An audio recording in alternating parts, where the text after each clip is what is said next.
Friends, I welcome you to my channel. Before listening to this story, I will ask you to like and subscribe. It is not difficult for you, but it is pleasant for me. And we're starting. Be ready. That was the motto of the Boy Scouts. The Scout law was different. The law stated that a Boy Scout should be reliable, loyal, helpful, friendly, polite, kind, obedient, cheerful, thrifty, brave, clean, and respectful. And also naive, apparently. Stupid, idiotic, trusting. Nick had no other answers after watching the email on his wife's iPhone.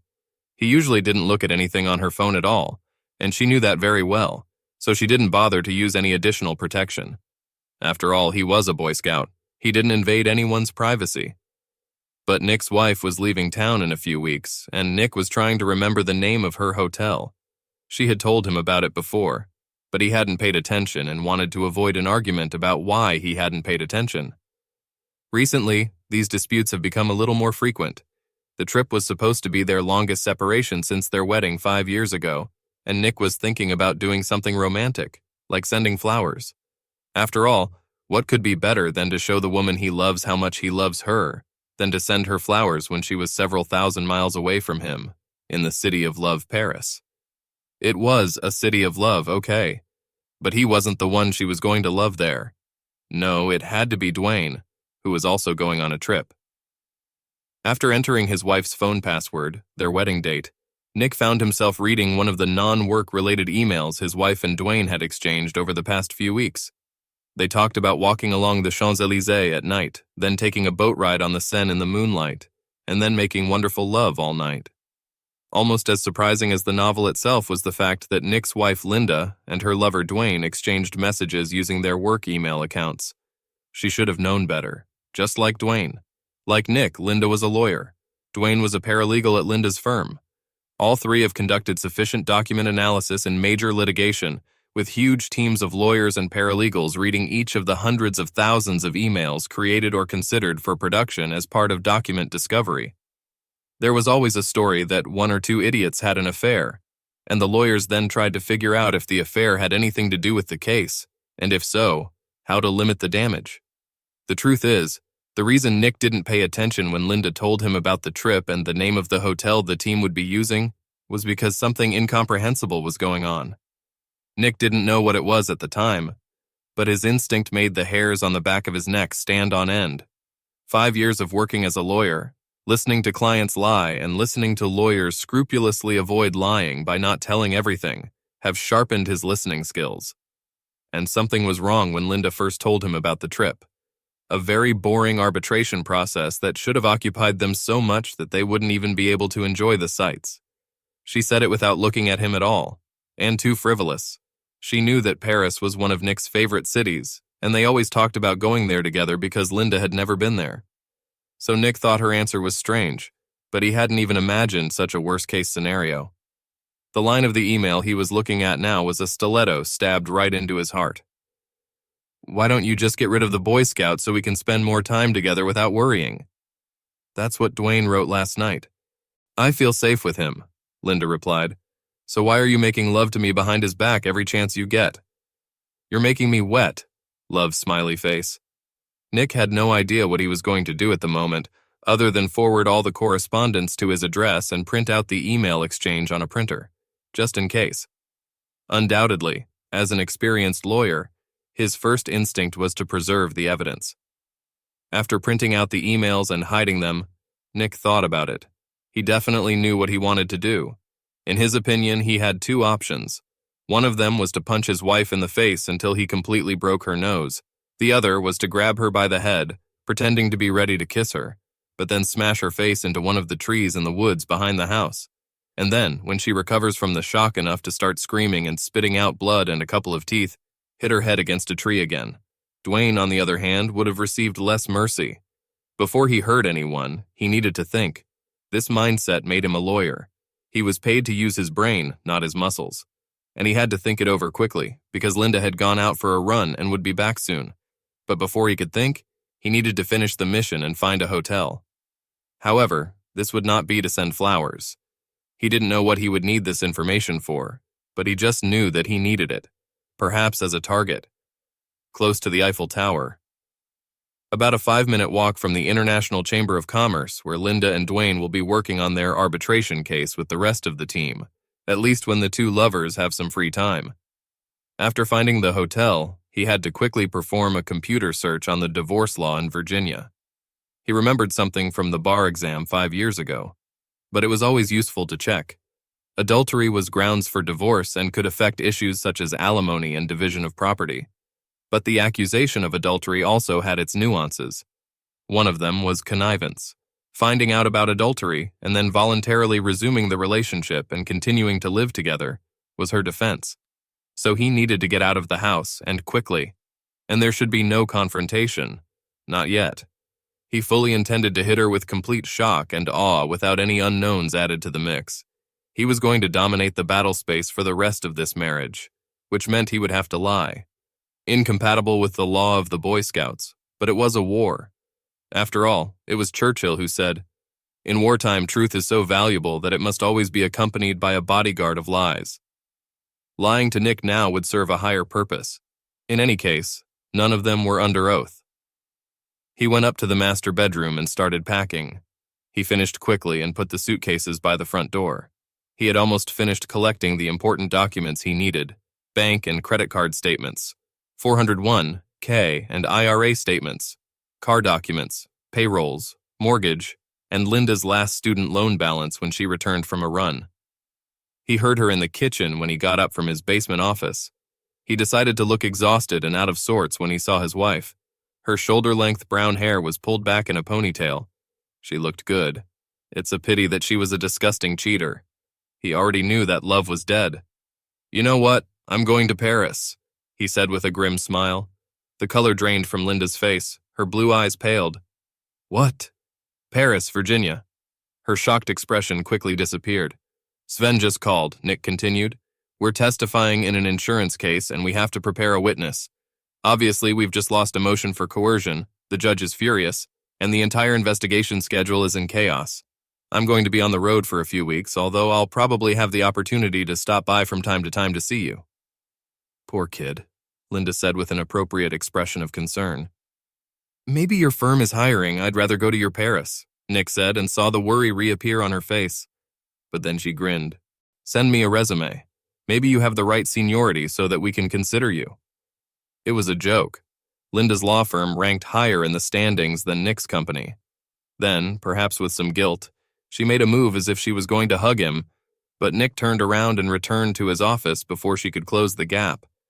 The visions of him hitting her in the face kept coming back, and he wasn't sure if he could keep them under control.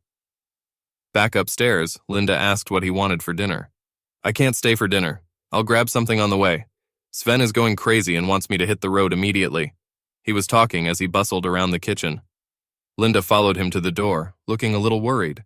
When he grabbed his suitcases and headed for the door, she pursed her lips for a goodbye kiss. "I'm sorry. I think I may have caught a cold. I have a sore throat this morning. Maybe it's an allergy, but I don't want you to catch anything." Linda followed him to the car while he loaded it. "When will you be back?" "Probably not before Friday. We're going to Roanoke after Paris. Then, next week, we have to go to Baltimore." Perhaps he was becoming even more paranoid, but it seemed to him that he could hear the gears of her brain turning as he watched her avert her eyes, as if calculating how his absence would open up some unexpected possibilities for her. Waving goodbye, he backed out of the driveway. He hoped she would just assume that he was busy with work and annoyed that he was called on Saturday. His acting skills couldn't take much more at the moment, but he suspected that she had already planned to invite Dwayne to visit.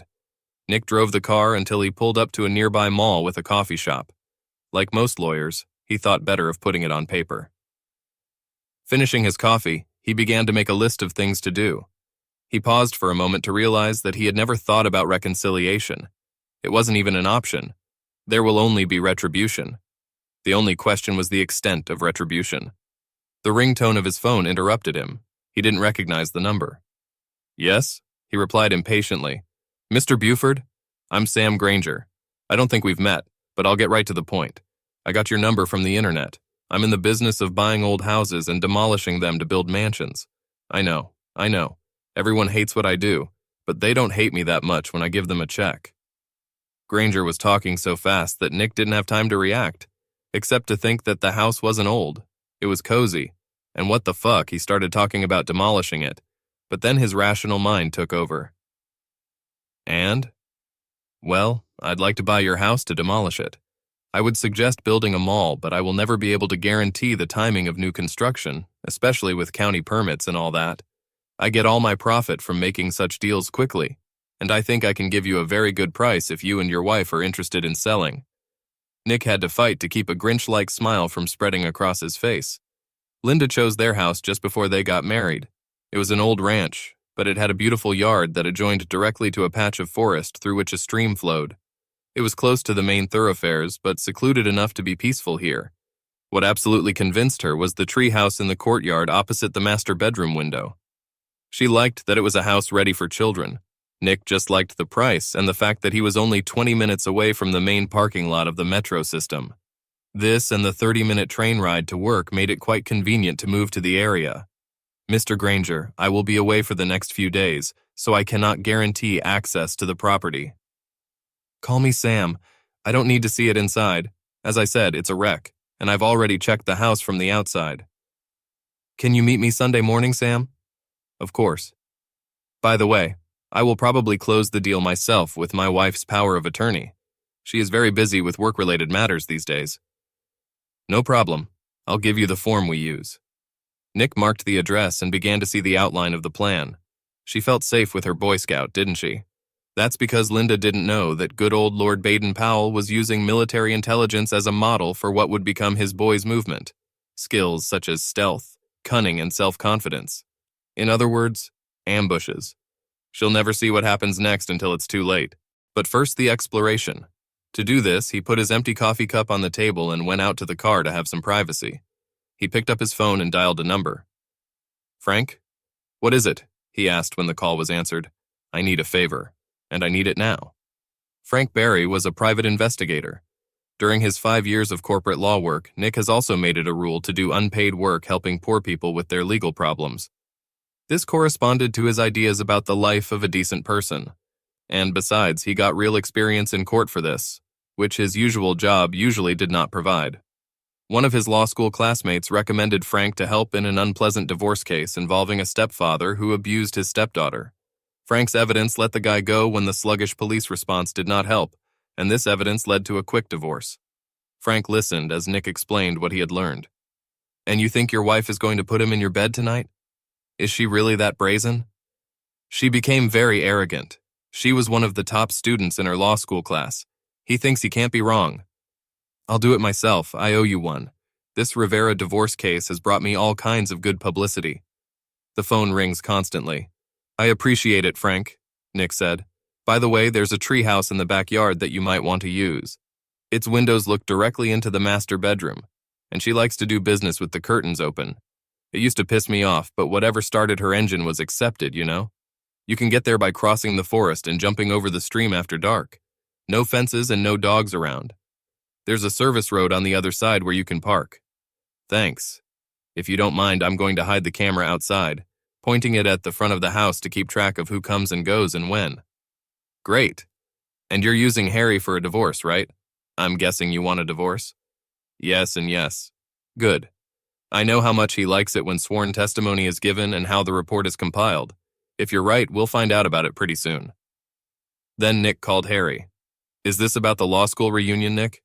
I've already received 5 calls about making a contribution to their fund. No, I want to hire you. Linda is cheating and I want to burn this fool. After Nick brought him up to date, Harry said, Come back tomorrow. I know it's Sunday, but I still had to sort out some paperwork at the office, so I was going to go out. We could also take action. It seems you've already learned that you can't condone adultery. Frank is already covering the adulterous part with clear and convincing evidence. The hardest part will just be fighting for a financial settlement. She is also a lawyer at a large firm, so she will have the resources to fight and stall for time, plus people at her firm giving her advice. Leave it to me, Nick said. I think we can handle this like civilized people. Then that means you're not going to burn this fool, but okay. We can see what you come up with. His last call was more delicate. Hello? Maggie? This is Nick. The silence on the other end of the line was deafening. Maggie? You bastard. It's nice to talk to you too, honey, after all these years. What do you want, Nick? After all this time, I need your help. I thought Linda was your assistant. It's about Linda. What a surprise, I can't believe it. Dumbass, did you realize that all this is framed in quotation marks? I can't help you emotionally or in bed these days. I'm dating. And I'm sure he's a happy guy. Look, I'm really sorry. I'm sorry that we fooled around and let this ruin our friendship. I'm also sorry that I let Linda kick you out of my life when I thought there was a chance we could be friends again. But I need your friendly help right now. Asshole, what do you need, Nick? He told her. There was silence on the line, then laughter. I agree, she said after she calmed down, but he could still hear the smile in her voice. You always made me laugh. Thanks, Maggie. When the dust settles, you'll have to introduce me to Mr. Lucky so I can congratulate him on his excellent taste and invite you both to dinner. It's a date, she said. He needed somewhere to hide for a while and plan, so he found a long-stay hotel behind the Ring Road in Fairfax, far enough away from his and Linda's usual places where he didn't risk being noticed, settled in, and then went for a snack. He wasn't really hungry, but he knew he needed something in his stomach to snack on the alcohol he was planning to consume. A restaurant called El Mariachi was located across the street from the hotel. When the hostess sat him down in a booth, he saw that the bartender was looking at him. He looked vaguely familiar, but Nick put it out of his mind. At the moment, he had enough to worry about. The dishes on the menu meant that the restaurant was an institution pretending to be Mexican. Most Americans didn't understand the difference. He ordered some inexpensive tequila for the meal. He knew that the hangover would be severe the next day, but he considered the pain to be part of a cleansing rite. The waitress returned with a bottle of excellent tequila from the top shelf. When Nick looked up at the waitress, she just pointed at the bartender, who saluted him. Nick returned the greeting and poured himself a generous drink as the bartender returned to serving other customers. It took a moment, but Nick remembered who he was. He remembered the bartender as one of the members of the public who attended Rivera's divorce hearing, as well as the criminal trial that Nick attended. He always sat alone in the back row. No one has ever sat next to him. His client Sonia's daughter hugged him once, but when Nick asked Sonia who it was, she became very silent and said that he was just a family friend. Nick ate in silence, making notes in a notebook and sipping tequila. When the waitress cleared away his dirty plates, he went to the toilet. He was aware that things seemed to be moving around, as if he was on a ship as he walked. He needed to lean against the wall while he went about his business. Then he returned to the booth, trying to be as confident as possible, and found the bartender sitting in his booth on the opposite bench. Senor Nick, it's good to see you, he said, reaching out to take Nick's hand and shake it vigorously. Nick sat down and waited for him to say something. I still haven't thanked you for helping my cousin deal with that bastard she was married to. Nick tried to argue that it was nonsense and he was just doing the little he could, but the bartender ignored him. He was severely beaten in prison. Did you know about this? Very strongly. They don't think he'll be able to walk again or eat solid food. The bartender had a slight smile when he said that to Nick. Nick felt a chill when he looked at the bartender. I didn't hear that, Nick said. The bartender shrugged his shoulders. This is yesterday's news. What brings you alone to El Mariachi on a Saturday night? Where is your lovely wife? Nick looked the bartender straight in the eye. The bartender was still smiling. It wasn't a mocking smile, more like a smile that knew a lot. Nick couldn't understand why he asked such a strange question. How did the bartender even know that Nick was married? Then Nick remembered that Linda surprised him by showing up at one of the hearings and kissed him after it was over. The bartender must still be in the courtroom. We're having some problems with her, Nick said. He saw no reason to lie or conceal information. Like she's making love to someone else? Again with a knowing smile. Nick was shocked and fell silent. I'm not a lawyer, Don Nicholas, but I know that if you want to keep a secret, you shouldn't write it down and leave the paper in plain sight, the bartender said, pointing to Nick's notebook. It noted elements of adultery, had drawings showing how Dwayne was stabbed, contained the name Linda surrounded by a circle with a slash, and had a to-do list that included the phrase, burn a fool. Nick shrugged his shoulders. Poor operational security, but at least he didn't give out any sensitive customer data. Any man in your situation should ask himself what he wants. What do you really want, Senor Nick? What would you want more than anything in the world besides money, if you could choose your revenge? Nick didn't hesitate. I want to hit her nose so hard that it breaks, and I want to punch her in the face so hard that both her eyes turn black. She has a very beautiful face and very expressive eyes. I want to destroy them." The bartender's smile widened. Then he chuckled, shaking his head. "You, my friend, are not thinking rationally. People who take such cruel revenge end up in prison. You don't want to go to jail, not unless it happens when you visit your clients, right?" The bartender paused and looked slyly at Nick. Nick nodded. "But maybe I can help in some way. You helped my cousin with her little problem. She could have come to me for help, but for various reasons she refused to do so. However, you intervened and took care of her." Nick tried to interrupt him. Of course, he asked Frank to collect evidence, but he got the police to do all the work. It didn't hurt when Nick asked one of the partners from his firm, a former assistant United States attorney from the area, to have a quiet conversation with the prosecutor to make sure that the criminal case received proper consideration. Nick showed up with his client just to make sure she was being properly respected by the prosecutor. His client's divorce itself was commonplace after her husband was convicted in a criminal case. The bartender waved away his protests. "You must understand that helping ordinary people like my cousin is worthy of attention in itself. I owe you on behalf of my family. I always repay my debts. I think you could use some help." Nick stared at him. "I'm afraid I don't remember your name." The bartender's smile turned into a shark's grin. "Some people call me El Diablo." "The devil?" The bartender nodded. "That's what people who don't like me call me. To my friends, I am Jose Garcia." Now it was Nick's turn to smile. "What should I do to get a favor from the devil? Sell my soul." El Diablo's smile disappeared. Nick wasn't smiling either. "Be serious. You're a lawyer. You don't have a soul." His smile returned, and Nick realized he was joking. "Call it professional courtesy, Senor Nick. Now just give me your address, your wife's name, and tell me what her daily routine is." "What are you going to do?" "I have a few ideas. But what does that phrase sound like?" "Ignorance is bliss. I think you need to be blissfully unaware and be able to report on your movements over the next few months. Buy yourself a disposable phone so we can keep in touch, and leave the number here at the bar, and then don't come back here anymore. It's better this way." Nick told El Diablo about hiring a private investigator, about his plans not to show up at home until Linda leaves for France, and about Linda's plans for the trip. El Diablo knew this hotel in Paris, but did not say where from. "Just one question, Senor Nick. Is there any chance of reconciliation? Forgiveness? Mercy? I don't want to hear later. I've changed my mind." El Diablo looked him straight in the eye. The smile disappeared. His expression became serious. Nick returned his gaze. Nick took a deep breath and paused to check his emotions again. The way was clear. He was a simple guy. Trust and loyalty.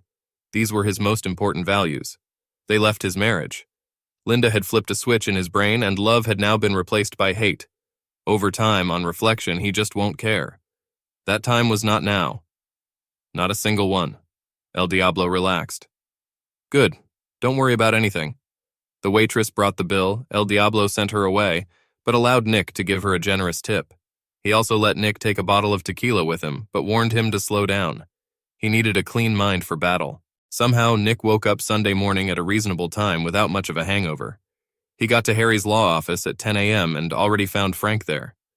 "I'm sorry, Nick," Frank said. She was definitely making love to a guy. "In your bed. He was there 2 hours after you called me, and he was still there when I left this morning. We received a very good quality video. I made you a copy, but you might not want to watch it." Harry interrupted him. "You better not look. I don't want you to do anything stupid and get arrested." "Don't worry," Nick said, taking the DVD from Frank. "Give me a summary." "I climbed into that treehouse like you said, and they were all over each other. I got really clear pictures of their faces and, frankly, the rest of their body parts. They were clearly making love. Anyway, I think it's just a physical thing. They didn't talk much. They just made love like rabbits. I do not know if this will change your plans." "No. What did they do?" "Cowgirl, doggy, reverse cowgirl. They both had great stamina." "Thanks. It makes me feel even worse." "I'm sorry.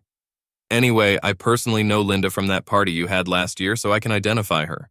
We checked the license plates of this guy. This is Dwayne Martin. We know he's working with her. We don't know how long this has been going on, but it seems to me that this is clear and convincing evidence. Oh, and we have a camera in a nearby tree filming the driveway and garage so we can see when they come and go. I will email you a deleted link to the live broadcast on our secure server. I've talked to Harry and I'm going to write a report and a supporting affidavit so he can file it. Sorry again, dude. Frank shook hands with Harry and Nick and left the office. So, what do you want to do? Harry asked. File for divorce on the grounds of adultery. But don't serve her. Harry looked at Nick expressionlessly. Trust me, Harry. When I hear these words, my stomach starts to upset. I don't want you to do anything stupid here. I foresee that everything will go more smoothly than you imagine. Harry winced. Look, Harry, just file this on Monday afternoon, right before the court office closes. Let me know the case number. I'll take care of the rest. Just remember, Nick, I don't practice criminal law. Anyway, not very well. If you need to get out of some kind of mess, I can't help you. You'll be pleasantly surprised, Nick said, walking out the door.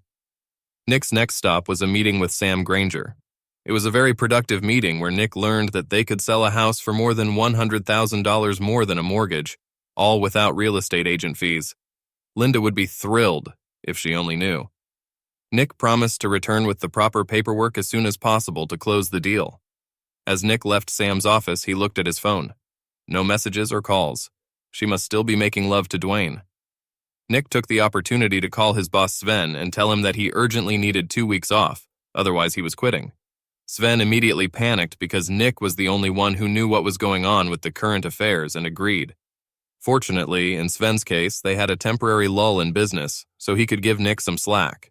Having laid the groundwork for the fulfillment of his intentions, Nick returned to his hotel to do his current job. By Monday evening, he was ready. Linda left voicemails on Sunday evening and Monday evening, to which he did not respond. He was saving all his energy for Tuesday morning. Thanks to Frank's camera in front of the house, Nick knew that Dwayne had spent Monday night there, and based on Dwayne's stay from Sunday evening to Monday morning, he would probably leave around 8 a.m. to go to work. Linda was leaving around 8:30 a.m., so at 7 a.m. Nick walked in the front door and shouted, "Honey, I'm home." He heard a sudden noise upstairs, and then Linda came down the stairs in her bathrobe, disheveled and shaken. "Honey, what a surprise," she said, trying to sound cheerful but barely restraining herself and also clearly on the verge of complete panic. "I thought you'd be gone until Friday. You didn't answer my calls." "I'm sorry," Nick replied cheerfully. "You know how it is." Nick pretended not to notice the 2 glasses of leftover wine in the living room and headed straight to the dining room. Linda stood in the doorway, looking at Nick, trying to figure out her next move and how to stop him from climbing the stairs to where Dwayne was obviously hiding. A knock on the door startled her. "Can you open it, honey?" Nick asked. Meanwhile, he began to arrange the papers on the dining table and pretended not to notice how Linda squared her shoulders and went to open the door, perhaps expecting the bailiff to come with the divorce papers.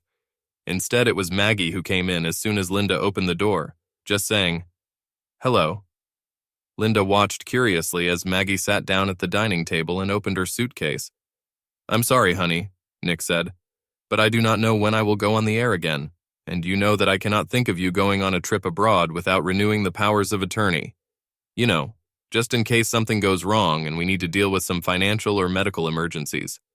Oh, and I had a couple of moments over the weekend, and I got a tip to refinance a mortgage at a really great rate.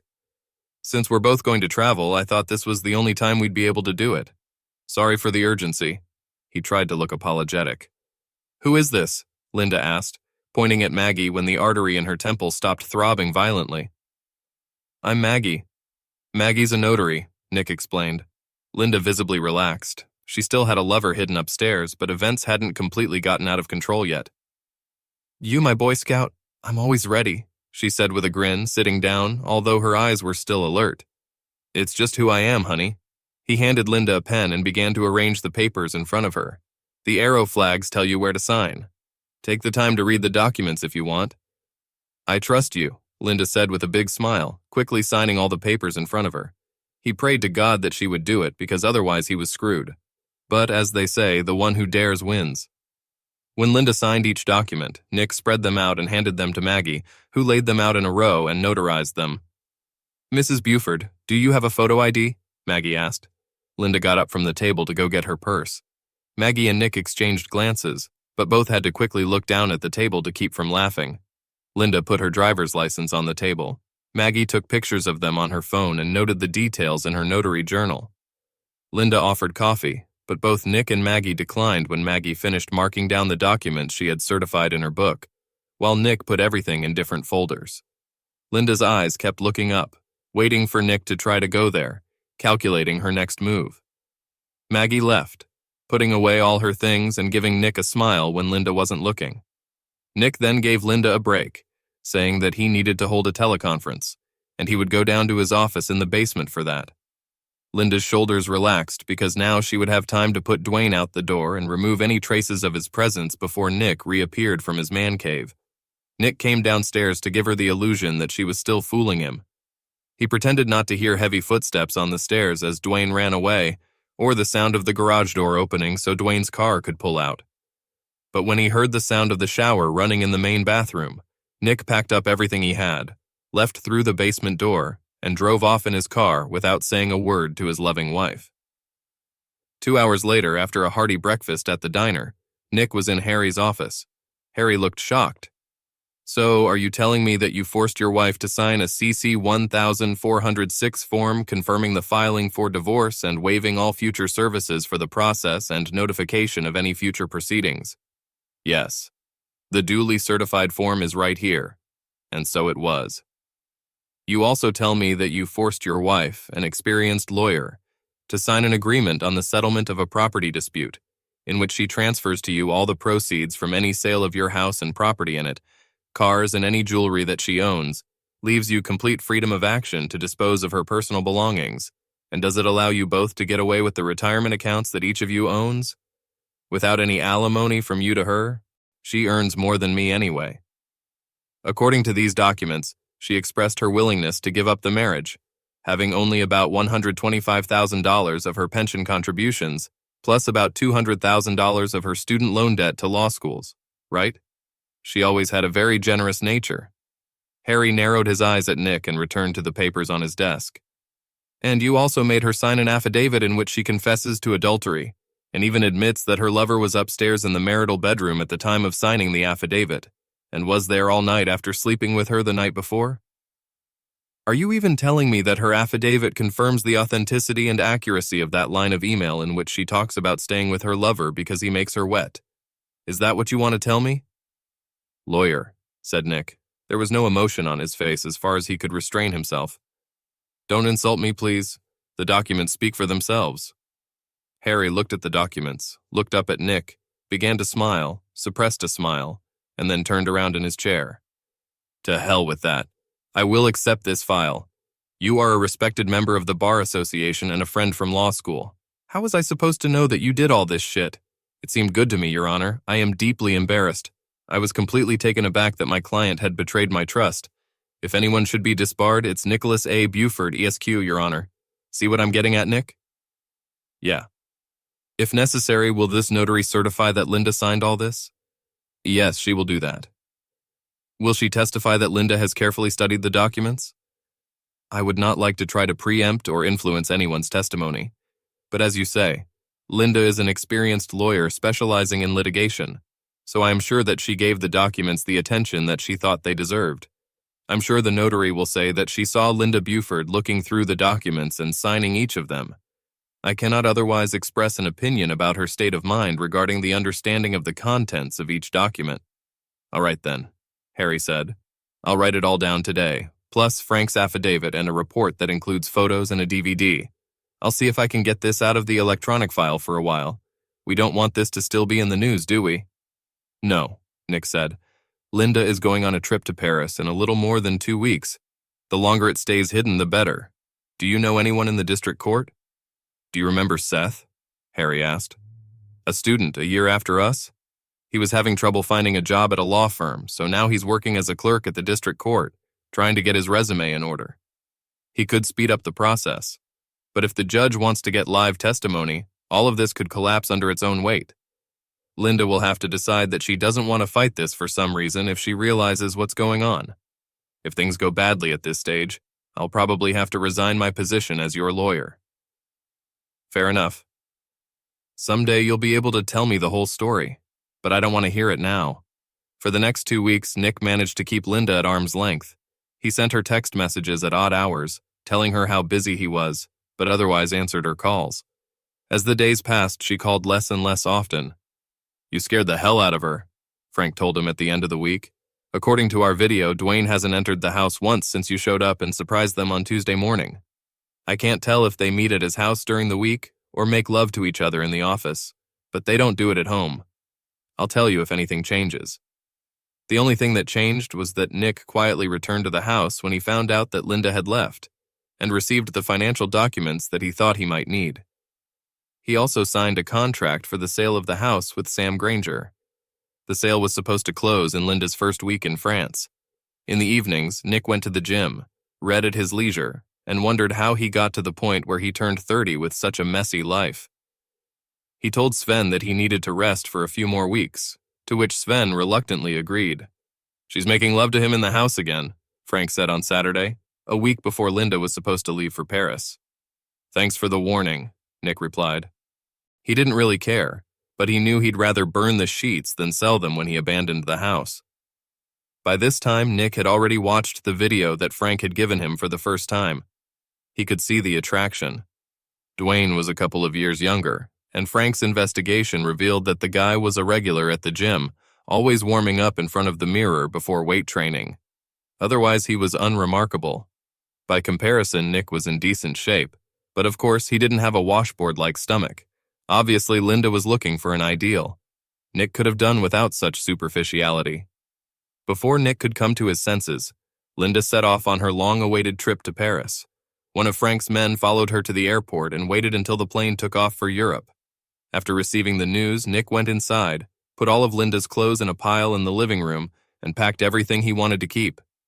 The movers arrived the next day, packed Linda's clothes in boxes, and sent them to the warehouse. They packed Nick's things separately and moved them to the apartment he found. Thanks to Sam Granger, a skilled house disassembler, Nick was able to sell furniture easily. When the house was finally empty, Nick took one last walk before completing his last assignment. He carefully collected the wedding photos and album, as well as Linda's wedding dress. He took them to the bonfire pit in the courtyard, which was right under the treehouse, carefully put the photos and album in the pit on top of the charcoal, added a dress and some lighter fluid, and lit a match. After it all burned down, Nick was pleased to see that there were really a lot of details in the video. You could even see the details of their memorable moments together in each photo when it was added to the pit. A day later, Nick completed the sale of his family home, using a power of attorney from his wife to sign up as her de facto attorney. She really should have read everything she signed. Thanks to a separate financial power of attorney, Nick was able to deposit a check on the profits from the sale of housing into his personal account, having previously confirmed on behalf of his wife as her de facto attorney and close joint accounts. 3 days after that, still in the first week of Linda's trip to France, a construction crew razed the house to the ground. They cleared the rubble in a few days. After that, work began on the preparation of the site. Unfortunately, the tree with the house, which was ideal for children, had to be removed. There was a gazebo on the new site. Unfortunately, at the moment when the whole place where Nick and Linda's happy home once was turned into just a large square of land, construction stopped. It looks like something went wrong with the permitting process. Nick and his law school friend, who worked in the county's permitting department, were confident that the problem would resolve itself in a couple of days after Linda returned home from France, as soon as the appropriate forms were received and approved. During all this time, Nick did not answer any of Linda's calls. He stopped sending her text messages, did not reply to emails, and did not respond to voice messages. Some of her friends and relatives called.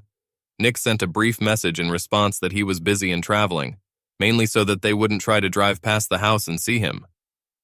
El Diablo called him on a prepaid cell phone and told him that Linda and Dwayne seemed to be under stress and didn't look very well. Did she suspect something was wrong?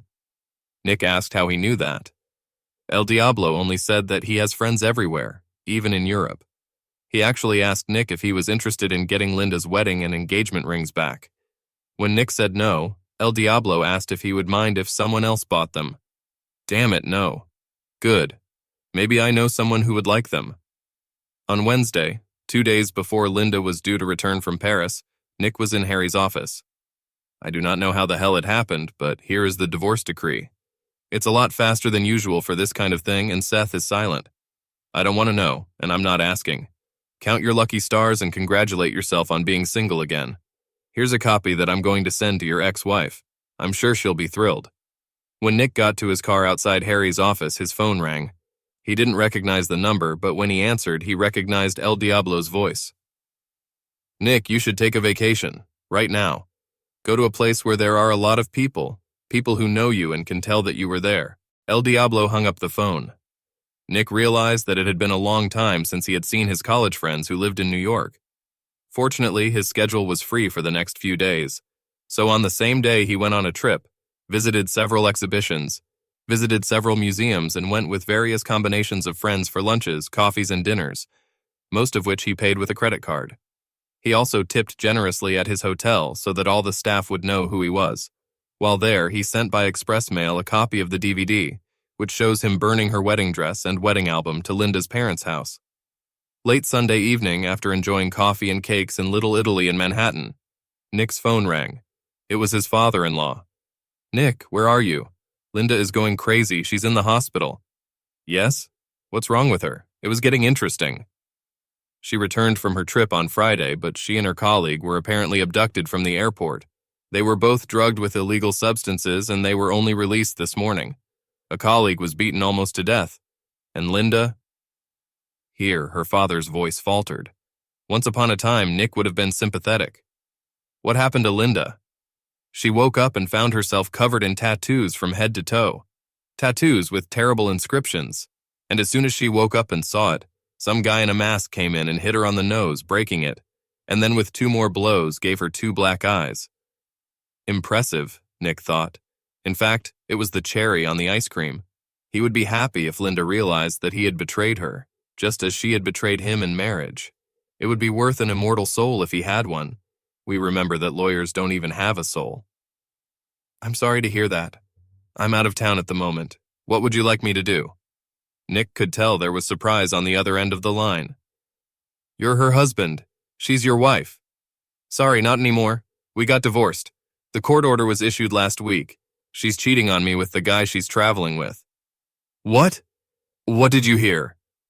Which part was unclear. Nick knew he was being unnecessarily cruel right now, but he didn't care. "I have a video. I can send you a copy of how she fucks like a cat and not with me if you want." There was silence on the other end of the line. Nick wondered if his father-in-law had had a heart attack. "We're done with her, so you're going to have to take her home."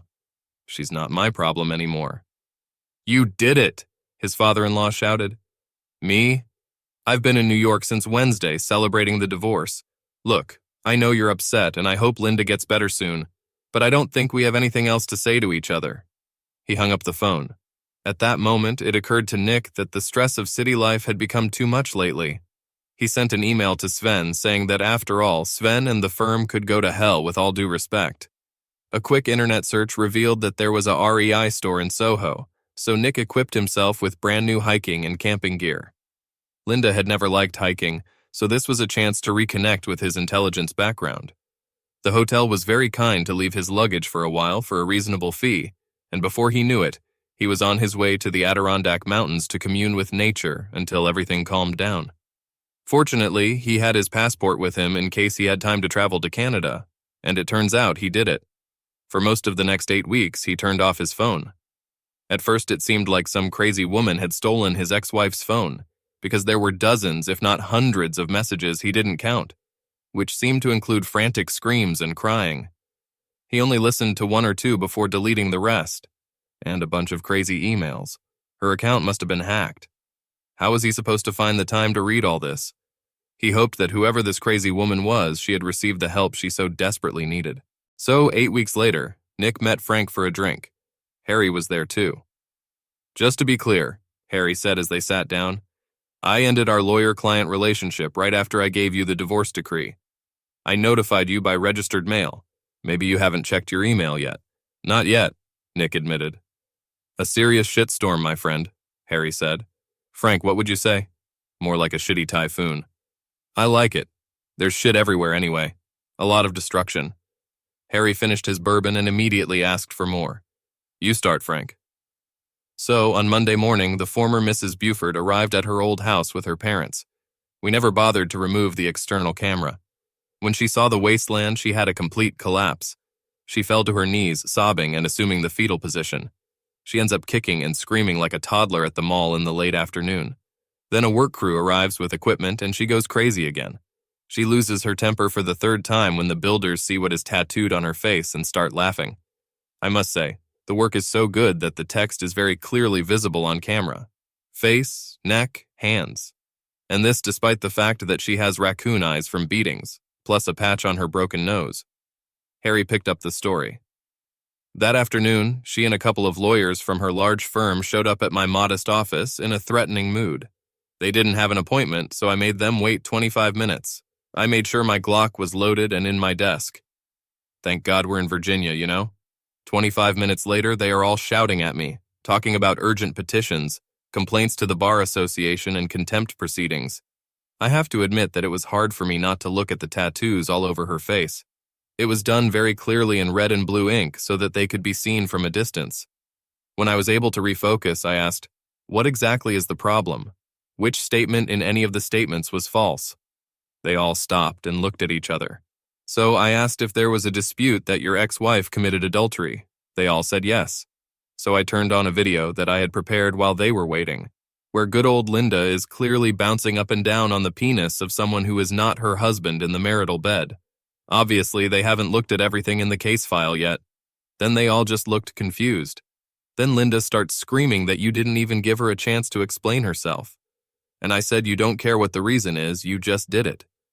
She comes to her senses and starts talking about how she never agreed to let you sell the house. And what was the story about how you burned her wedding dress, photos, and album? All these things were her personal property. I showed her copies of the power of attorney, one of which was intended for the specific purpose of selling the house. I showed her the property settlement agreement, which gave you the right to dispose of her personal belongings at your own discretion, and told her that she was lucky to have her clothes. I asked if she denied that it was her signature on the documents. She said no, but that she never agreed with anything that was written there. So then I asked if her whole defense was that she never read what she signed. I asked her to imagine how the cross-examination would go if she challenged anything in court. Then she fell silent. I also pointed to the affidavit she signed, where she admitted that her lover was upstairs at the very moment she signed, and I asked if this was true. That was the moment when she lost consciousness. Her escorts tried to revive her, but I had already called 911. She refused to go to the hospital with them. But then she started screaming about tattoos and that her boyfriend had been beaten up, and I said it had nothing to do with you. As far as I know, you were out of town anyway. And maybe Dwayne angered some other wife's husband by using her or some another woman who thought Linda was taking Dwayne away from her. I told them that they know where the Fairfax Police Department is located if they have a criminal case they would like to discuss. Then things got even better, Harry continued. So they were still talking about filing a motion for reconsideration and all that sort of thing. That's when I told them that it was only that morning that I received an anonymous email with links to several videos of Linda and Dwayne in your bed, when they started doing it again before going to Paris. The message said that the videos would be sent to everyone Linda knew, and that you, Nick, didn't know anything about it, and couldn't stop them from doing it, and that they were friends that you helped once, and that they will protect you, and that they would hit the submit button on the same day if she just didn't let the whole thing go. Do you know anything about this? I was out of town, Harry. After that, they left. I haven't heard from them since, and nothing happened in the courthouse. It was Frank's turn again. They must have gone to the police because a couple of detectives showed up. They wanted copies of the videos and the report. Then they lost interest. Neither Linda nor Dwayne could tell what had happened, just that they got into a taxi at the airport, and the next thing the guy realized, he was in the hospital. With Linda, she woke up in a dirty hotel, got punched in the face, and then went to the hospital. The room bill was also charged to her credit card, plus room service and a minibar. This time, Nick told him that the hotel manager had said that the New York cops had checked his stay at the hotel, and that his New York friends had also been contacted, but they all vouched for his very active schedule in the city. There are rumors, Harry said, that your ex is hiding in her parents' basement while undergoing laser tattoo removal. The problem is that they charge per square inch, and she is covered from head to toe. It would have to cost tens of thousands of dollars, and still, the tracks would stay with her forever. It's a shame, Nick said. Harry stared at Nick. Frank just pursed his lips to keep from laughing. And what happened to the cockhead? I understand he's been badly hurt, Harry said. There will be a lot of physical therapy in his future. The head is slightly damaged, multiple concussions. His nuts are lost. He will probably have some difficulty getting another job as a paralegal. Their firm also released them both. It seems that their relationship fell apart during the trip, and somehow this negatively affected the entire arbitration. There were not enough documents. The objections were not ready. The witnesses had problems. They lost on the merits of the case. The client was unhappy. The company had to make human sacrifices in order to save the client for future work. "Someday, Nick, you're going to have to tell us how you managed to get through this," Frank said. "Coped with what?" "I'm a Boy Scout." Maggie was waiting in the car when he got out. "I'm a little upset. No one asked me if I had actually certified the documents or if she had read them before signing. I was ready to say that I watched her study each of them before signing, but I couldn't estimate how much time she spent on it. We should discuss this over dinner. I need to buy you and your boyfriend a drink to thank you for helping me find my freedom." Maggie turned to him and looked over the top of her sunglasses as Nick backed the car out of the parking lot. "There's no boyfriend, you idiot." Nick braked sharply and looked at her. "Really? Really, now shut up and take me home so you can start the rather long and grueling process of apologizing to me." "Okay," Nick smiled, "but first I have to go to the post office." "Why?" "I'm sending a postcard to an old friend," Nick said, pulling it out of the glove compartment. It had the Boy Scouts logo on the front. "I ask her, does she feel safe now?"